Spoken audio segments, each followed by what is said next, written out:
안녕하세요 여러분. 차세대 그래픽카드 시장의 뜨거운 소식을 누구보다 빠르게 전해드리는 채널입니다. 오늘 준비한 내용이 마음에 드셨다면 좋아요와 댓글로 여러분의 소중한 의견을 남겨주세요. 그리고 아직 구독하지 않으셨다면 지금 바로 구독 버튼을 눌러주시면 더 많은 고품질 콘텐츠로 찾아뵙겠습니다. 2025년 PC 게이밍과 전문가 시장을 뒤흔들 두거인 AMD의 라데온 RX 9000 시리즈와 엔비디아의 지포스 RTX 50 시리즈가 전략적인 대결의 정점에 서 있습니다. 과연 이 두 회사는 어떤 길을 선택했으며 그 선택이 우리의 PC 하드웨어 미래에 어떤 영향을 미칠까요? 단순히 성능 숫자만으로 승패가 갈리던 시대는 지났습니다. 이제는 각 사가 추구하는 가치와 시장 세그먼트, 그리고 생태계 싸움이 더욱 중요해졌습니다. 특히 한국 게이머와 크리에이터 여러분께는 이 선택이 곧 여러분의 지갑과 직결되는 중요한 정보가 될 것입니다. 오늘 이 자리에서 두 회사의 아키텍처부터 실제 게임 성능 그리고 시장 전략까지 깊이 파고들어 여러분이 현명한 결정을 내릴 수 있도록 흥미로운 통찰을 제공해드리겠습니다. 먼저 AMD는 라데온 RX 9000 시리즈를 통해 PC 게이밍 시장의 주류 즉 가격에 민감한 퍼포먼스 메인스트림 세그먼트를 집중적으로 공략하고 있습니다. AMD는 의도적으로 최고 성능의 울트라 하이엔드 시장을 엔비디아에 내어주고 400달러에서 600달러 가격대에서 최상의 프레임당 비용, 커스트 per 프레임을 제공하는 데 모든 자원을 집중합니다. 이러한 전략은 이전 RDNA 3 아키텍처에서 얻은 교훈을 바탕으로 설계 복잡성을 줄이고 전력 효율성을 최적화하며 주류 게이머에게 가장 중요한 레스터화 성능과 VRAM 용량에서 우위를 점하려는 의도입니다. RDNA 4 아키텍처는 효율성과 세대적 개선이라는 철학을 구현하는 데를 위해 몇 가지 중요한 설계 결정을 내렸습니다. 그중 하나가 모놀리틱 설계로의 전략적인 회귀입니다. RDNA4는 이전 RDNA3에서 채택했던 칩넷 치플렛 아키텍처에서 벗어나 나비 48 및 나비 44 GPU에서 모놀리식 다이 설계로 돌아왔습니다. 이는 단순한 기술적 후퇴가 아니라 분명한 전략적 판단으로 해석됩니다. RDNA3의 칩넷 설계는 혁신적이었지만 특히 600달러 미만 시장에서 그 복잡성이 충분한 비용 대비 성능 이점을 제공하지 못했을 가능성이 제기되었습니다. 일부 사용자들은 칩넷 간의 레이턴시에 민감한 VR 작업 부하에서 성능 불안정성을 지적하기도 했습니다. AMD가 하이엔드 시장 경쟁을 피하고 주류 시장에 집중하기로 전략을 정한 만큼 제조 비용 절감과 성능 예측 가능성이 가장 중요해집니다. 모놀리식 다이는 칩넷에 비해 성숙한 기술이므로 설계 및 검증 비용을 줄이고 전력 효율성을 높이며 더욱 안정적인 성능을 제공할 수 있습니다. 따라서 모놀리식으로의 회귀는 주류 시장에 최적화된 제품을 완성하기 위한 사업적 공학적으로 합리적인 결정이라 평가할 수 있습니다. RDNA4의 가장 중요한 성과 중 하나는 클록당 명령 실행수 IPC의 비약적인 향상입니다.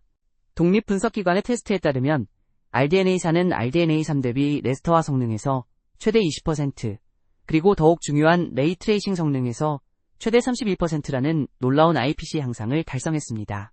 이는 엔비디아의 블랙웰 아키텍처가 IPC 향상보다는 주로 코어 수 증가와 전력 소비 증대를 통해 성능을 개선하는 것과는 대조적인 접근 방식입니다. 이러한 IPC 향상은 재설계된 컴퓨터 유닛이요, 동적 레지스터 할당어 후 노브 오더, 메모리 연산 그리고 개선된 스칼라 유닛과 같은 여러 저수준 개선 사항들의 집대성입니다. 이는 AMD가 더 현명하게 성능을 향상시키고 있음을 보여주며 제조, 비용 전력 소비 그리고 와트당 성능 측면에서 중요한 의미를 가집니다. 레이트레이싱 성능 또한 RDNA4에서 크게 발전했습니다. 3세대 레이 가속기에는 집중적인 개선이 이루어져 각 CU에 탑재된 레이 가속기는 RDNA3 대비 레이 교차 처리량 트루풋이 2배 향상되었습니다.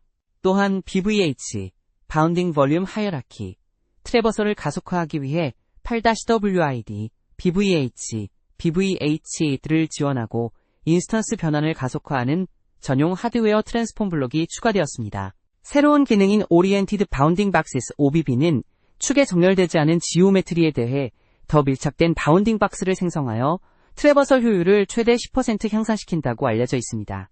이러한 개선사항 덕분에 RDNA4의 유효 레이 트레이싱 성능은 RDNA3의 약 2배에 달하는 것으로 측정되었습니다. 추가로 이 세대 AI 가속기는 FSR4의 머신러닝 ML 기능에 하드웨어 기반이 되며 듀얼 미디어 엔진은 AV1 인코딩 및 디코딩 성능을 향상시켰습니다. 반면 엔비디아의 블랙을 아키텍처는 이전 세대 아다 러브레이스, 에이다 러브레이스의 진화형으로 근본적인 혁신보다는 규모의 확장과 정교화를 통해 성능 향상을 달성하려는 설계 철학에 기반합니다. 블랙엘은 TSMC의 커스텀 4N P 공정 노드에서 제조되며 소비자용 플래그십 따위인 GB202는 750제곱m라는 거대한 칩입니다. 플래그십 모델인 RTX 5090은 최대 24, 576개의 CODA 코어를 탑재하여 이는 RTX 4090 대비 28.5% 증가한 수치입니다. 그러나 독립분석에 따르면 블랙엘 아키텍처의 IPC는 아다 러브레이스 대비 불과 1% 향상에 그쳤습니다. 이는 엔비디아의 성능 향상이 더 많은 코어를 추가하고 더 빠른 클럭으로 작동시키며 더 빠른 GDDR7 메모리로 데이터를 공급하고 더 높은 전력 예산을 부여하는 이른바 무차별 대입 브루트포스 접근 방식으로 달성되고 있음을 시사합니다. 이러한 접근 방식은 제조 비용 증가율 관리 과제 그리고 와트당 성능의 정체와 같은 함의를 내포합니다. 플래그십 카드인 RTX 5090의 TBP Total Board Power는 575W에 달하며 순간적인 전력 스파이크는 900W를 넘어설 수도 있다는 보고도 있습니다. 블랙웰은 IPC를 크게 향상시키기보다는 기존 구성 요소를 정교하게 다듬는 데 중점을 둡니다. 4세대 알티코어에는 얼리어 렌즈노의 나나이트와 같은 메가 지오메트리나 미세한 디테일의 레이 트레이싱을 가속화하기 위한 새로운 하드웨어 유닛이 추가되었습니다. 5세대 텐서 코어는 FP4 및 FP8과 같은 새로운 데이터 형식을 지원하여 AI 처리량, throughput를 2배 향상시킵니다. 이는 후술할 DLSS4의 고도화된 기능의 기반이 됩니다. 또한 RTX 50 시리즈는 새로운 GDDR7 메모리 규격을 처음으로 채택하여 하이엔드 SKU에서 메모리 대역폭이 대폭 향상되었습니다. 이번 세대의 주요 경쟁 지점은 단연 AI 업스케일링 기술의 진화입니다. AMD의 FSR4와 엔비디아의 DLSS4는 각사의 아키텍처가 가진 AI 역량을 최대한 활용하는 최첨단 솔루션입니다. FSR4는 AMD에게 있어 기술적인 큰 전환점이며 처음으로 본격적인 머신러닝 ML 기반 업스케일러로 진화했습니다. 이 ML 모델은 AMD의 데이터 센터용 GPU인 인스팅트를 사용하여 훈련되었으며 FSR3 대비 화질 특히 시간적 안정성과 디테일 유지력이 크게 향상되었습니다. 그러나 이러한 품질 향상을 위해서는 RDNA4 아키텍처에 탑재된 전용 AI 가속기가 필요하며 이는 RX 9000 시리즈 이후에 GPU 전용 기능이 됩니다. 이로써 AMD는 오랫동안 유지해온 오픈소스이며 모든 벤더의 GPU에서 작동한다는 입장을 사실상 포기하게 되었습니다. 이에 맞서는 DLSS4는 엔비디아 AI 업스케일링 기술의 집대성이라 할 수 있습니다.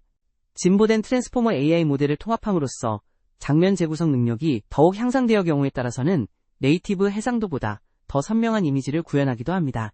DLSS4는 5세대 텐서 코어를 활용하여 슈퍼 해상도, 슈퍼 레졸루션, 레이 재구성, 레이 리컨스트럭션, 그리고 멀티 프레임 생성, 멀티 프레임 제너레이션, MFG과 같은 기능을 통합하고 있습니다. 화질 면에서는 FSR4가 DLSS4에 놀라울 정도로 근접해 있으며 일반적인 게이머가 플레이 중 체감하는 차이는 그 어느 때보다 작아졌습니다. 성능 면에서는 놀랍게도 일부 벤치마크에서는 FSR4가 DLSS4보다 더 빠르다는 결과도 보고되었습니다. 그러나 엔비디아는 게임 지원수와 프레임 생성 기술 면에서 여전히 압도적인 리드를 유지하고 있습니다. DLSS4가 고도화된 멀티프레임 생성을 탑재하고 있는 반면 FSR4의 초기 릴리즈 버전은 FSR3과 유사한 분석적인 프레임 보관 기술을 사용하고 있어 엔비디아 솔루션만큼의 부드러움에는 미치지 못합니다. AMD는 장래에 ML 기반 프레임 생성을 도입할 프로젝트 레드스톤을 발표했지만 이는 FSR4의 출시 버전에는 포함되어 있지 않습니다. 이제 두 회사의 시장 전략을 구체적으로 살펴보겠습니다. AMD의 전략은 PC 게이밍 시장에서 가장 규모가 큰 세그먼트에서 가격당 성능 및 가격당 VRAM에서 우위를 점하는 데 집중되어 있습니다. AMD 라데온 RX 9000 시리즈 라인업은 퍼포먼스 메인스트림 시장을 명확히 겨냥합니다. 최상위 모델인 RX 9070XT는 나비 48 XTX GPU를 탑재하여 4096개의 쉐이더, 16GB GDDR6 VRAM, 256비트 메모리 버스, 그리고 304W의 TVP를 특징으로 합니다. 그 다음인 RX 9070은 나비 48XT GPU를 기반으로 3584개의 쉐이더, 동일한 16GB GDDR6 VRAM, 256비트 버스를 갖추며 TVP는 220W입니다. 이외에도 RX 9070GR이나 RX 9060XT와 같은 SKU도 존재합니다. AMD는 주요 제품들을 엔비디아의 경쟁 제품보다 분명히 저렴하게 책정했습니다. RX 9070XT는 $599에 출시되어 $749의 RTX 5070ti를 직접적인 경쟁 상대로 삼습니다. 마찬가지로 $549의 RX 9070은 동가격대의 RTX 5070에 대항합니다. 벤치마크 데이터에 따르면 RX 9070XT는 RTX 5070ti 레스터와 성능의 약 95%를 MSRP의 80% 가격으로 제공하며 계산상 약 15% 더 나은 가치를 제공합니다. 또한 AMD는 주요 가격대에서 더 많은 VRAM을 제공하는 전략을 지속하고 있는데 $549의 RX 9070은 16GB GDDR6를 탑재한 반면 경쟁하는 $549의 RTX 5070은 12GB GDDR7만을 탑재하고 있습니다. 그러나 AMD의 가치 중심 전략은 그 제품이 MSRP 또는 그에 가까운 가격으로 시장에서 구매 가능해야 한다는 점에 크게 의존합니다. 안타깝게도 시장 데이터는 RDNA 사카드들의 희망 소비자 가격 MSRP과 실제 시장 가격 사이에 지속적이고 큰 괴리가 있음을 보여줍니다. RX 9070XT는 출시 후 몇 달이 지나도 종종 $700 이상으로 판매되고 있습니다.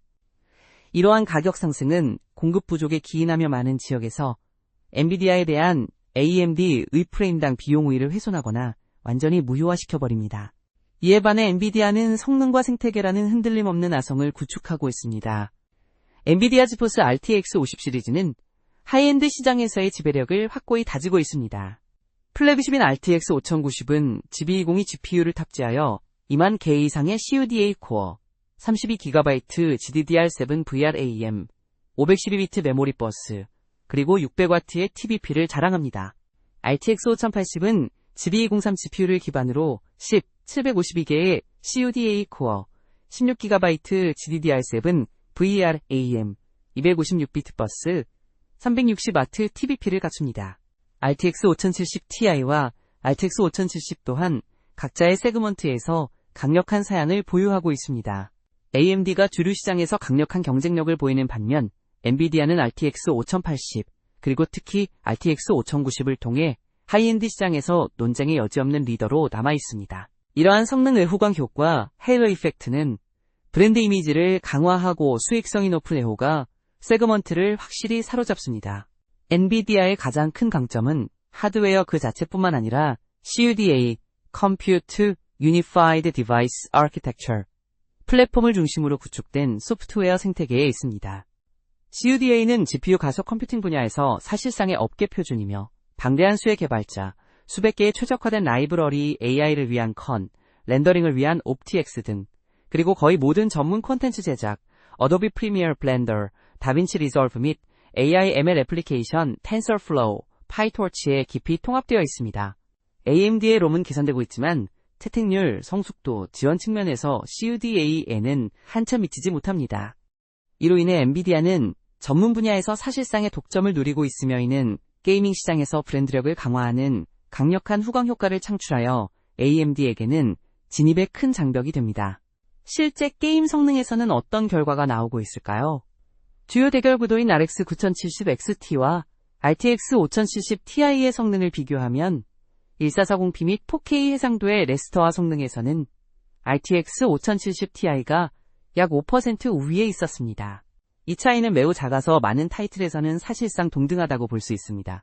출시 후 드라이버 업데이트를 통해 AMD의 숙성되는 와인, 파인 와인 효과가 나타나 RX 9070XT는 1440p에서 약 9%의 성능 향상을 이루며 일부 테스트에서는 5070ti를 능가하는 결과도 보여주었습니다.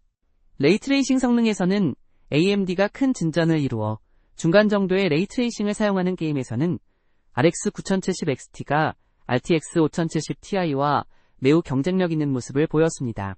그러나 사이버펑크 2077, 이나 앨런 웨이크 2와 같이 부하가 높은 패스 트레이싱을 많이 사용하는 타이틀에서는 엔비디아가 여전히 분명한 우위를 점하고 있습니다. 전력 효율성 및 와트당 성능 측면에서는 역사적인 경향을 뒤집는 놀라운 결과로 RDNA사 아키텍처가 뛰어난 전력 효율성을 보여주었습니다. 특히 RX 9070B XT 모델은 시장에서 가장 효율적인 GPU 중 하나로 평가받으며 성능과 소비 전력의 최적 지점 스윗 스팟에 있다고 분석됩니다. 대조적으로 엔비디아의 블랙엘 카드 특히 하이엔드 모델들은 매우 전력을 많이 소비합니다. 이로 인해 이번 세대의 주류 세그먼트에서 와트당 성능의 왕자는 AMD가 차지했다고 평가할 수 있습니다. 수년간 이 분야에서 시장 동향을 지켜봐온 전문가로서 말씀드리자면 2025년의 그래픽카드 시장은 단순한 성능 경쟁을 넘어 선기업 철학과 전략의 충돌로 이해해야 합니다. AMD의 라데온 RX 9000 시리즈는 명확하게 현명한 가치를 추구하는 소비자층을 위한 제품입니다. RDNA4 아키텍처는 과거의 시행착오를 바탕으로 효율성과 균형 잡힌 성능에 집중하며 매우 영리한 설계를 보여줍니다.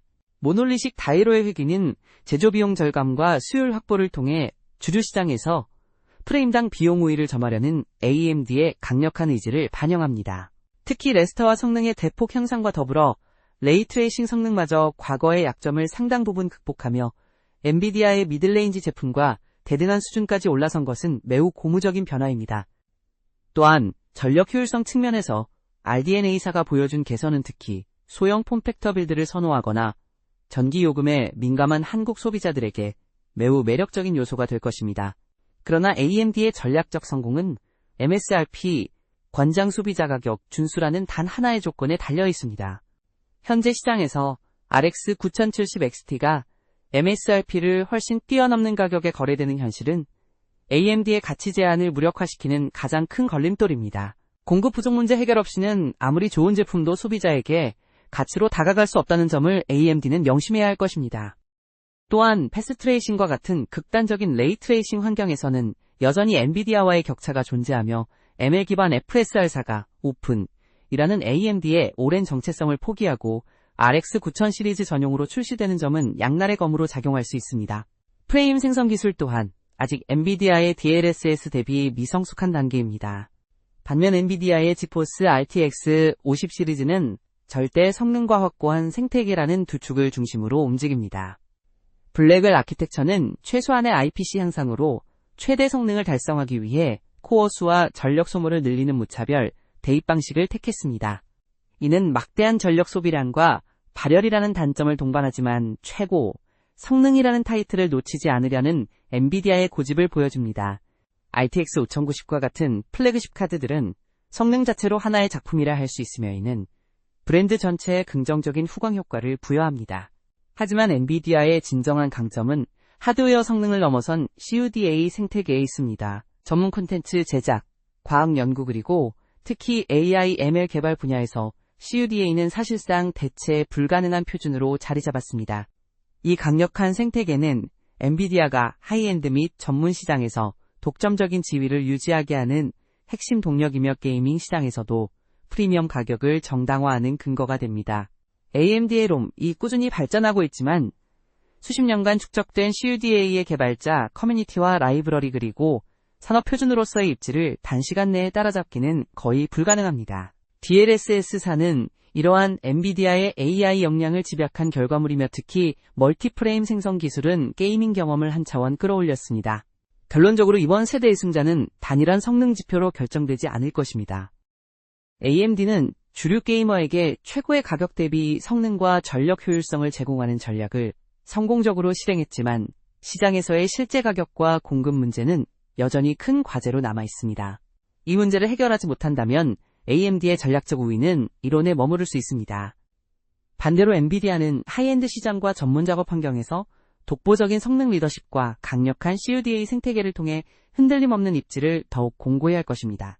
따라서 여러분이 어떤 사용자 프로필을 가지고 있느냐에 따라 최적의 선택은 달라집니다. 고주사율 1440p 게이밍을 즐기며 합리적인 가격을 중시하는 주류 게이머라면 RX 9070 XT 또는 RX 9070이 MSRP에 가깝게 구매 가능하다면 최고의 선택이 될 것입니다. 특히 전력 효율성을 중요시하는 스몰 폼팩터, SFF, 빌더나 PC 팡 운영자분들께는 RX 9070의 뛰어난 와트당 성능이 매력적일 것입니다. 반면 최고의 레이트레이싱 및 패스트 트레이싱 경험을 원하고 그래픽 설정에 어떠한 타협도 하고 싶지 않은 애호가라면 엔비디아 지포스 RTX 5080 또는 RTX 5090이 유일한 대안입니다. 그리고 콘텐츠 크리에이터 AI 개발자 또는 기타 전문 작업자라면 엔비디아 지포스 RTX 50 시리즈, RTX 5070 이상은 필수 불가결한 선택입니다. CUDA 생태계에 대한 소프트웨어 의존성은 이들에게 있어 가격이나 게이밍 성능보다 더 중요한 고려사항이 될 것입니다. 이처럼 각자의 요구사항에 맞는 현명한 선택을 하시길 바라며 오늘 준비한 내용은 여기까지입니다. 다음에도 더 유익하고 흥미로운 정보로 여러분을 찾아뵙겠습니다. 시청해주셔서 감사합니다.